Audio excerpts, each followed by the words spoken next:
क्या कहेंगे चौधरी साहब इस मामले को लेकर? देखिए, मोदी जी के नेतृत्व में केंद्र सरकार ने जो महिला आरक्षण बिल पास किया 33% रिजर्वेशन का, तो ये बड़ा ऐतिहासिक और तारीखी काम हुआ है महिलाओं के लिए। अब उसे क्रियान्वयन होने की और अमली जामा पहनाने की भी तैयारी चल रही है। तो इस पर सभी को एक राय होकर सरकार का साथ देना चाहिए। और ये काम बहुत बड़ा काम हुआ है तारीख़ में, क्योंकि जो महिलाओं के मसाइल थे वो मसाइल कहीं ना कहीं, अगर अधिकार की बात करें या उत्पीड़न की बात करें या इंसाफ ना मिलने की बात करें, तो तमाम तरह के मसाइल महिलाओं के थे। उनके लिए कोई ऐसी पावर नहीं थी कि वो अपनी बात रख सकती थी, उत्पीड़न झेलना पड़ता था। अब इस कानून के ज़रिए और ये रिज़र्वेशन होने के ज़रिए जैसे जैसे प्रतिनिधित्व लोकसभा में, राज्यसभा में, विधानसभा में महिलाओं का होगा, तो एक जो अधिकार वाला मामला है और इंसाफ मिलने वाला मामला है वो बहुत ज़्यादा महिलाओं को मिलेगा और किसी के साथ में नाइंसाफ़ी नहीं होगी। मैं पूर्ण रूप से इस पूरी प्रक्रिया के और कानून के और क्रियान्वयन होने के और अमली जामा पहनाने के समर्थन में हूँ।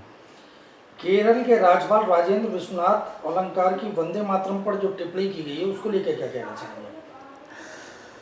देखिए, वंदे मातरम पर कोई भी राजनीति करना ये देश की एकता, अखंडता और सुरक्षा के लिए ये अच्छी बात नहीं है।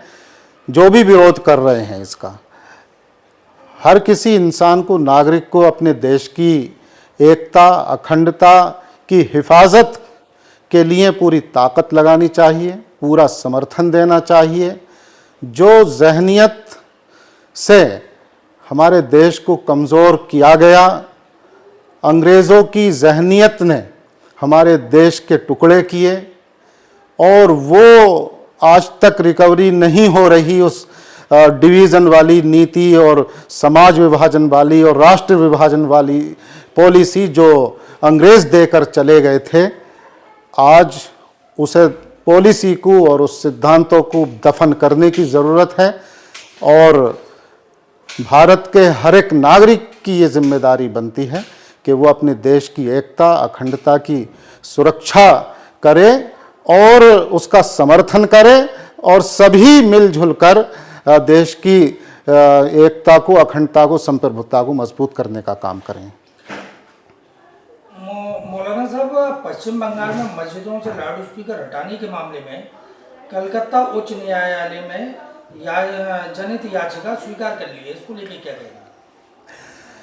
देखिए, लाउड स्पीकर हटाने के जो मामलात हैं ये ध्वनि प्रदूषण के मद्देनज़र हैं और एक सरकार की और कानून की तरफ से और माननीय न्यायालय की तरफ से भी एक गाइडलाइन मुकर्रर की गई है।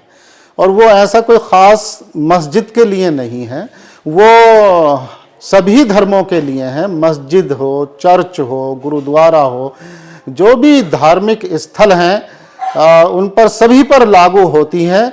और माननीय न्यायालय में ने जो स्वीकार की है तो उसमें कोई ऐसा ख़ास मस्जिद के ही लिए नहीं है वो चीज़ें। और ये जनहित की सुरक्षा को देखते हुए, लोगों की आसानी को देखते हुए वो उस लिए सरकार की जो भी गाइडलाइन है उसके ऊपर ध्वनि प्रदूषण नहीं होना चाहिए। तो ये जो फैसला है माननीय न्यायालय का वो सराहनीय है। और क्योंकि जो भी नुकसानदेह समाज में फैली हुई चीज़ें हैं जिनसे नुकसान हो सकता है जनहित का, तो उन पर जो सरकार की और जो न्यायालय की गाइडलाइन है उनका अमल होना चाहिए।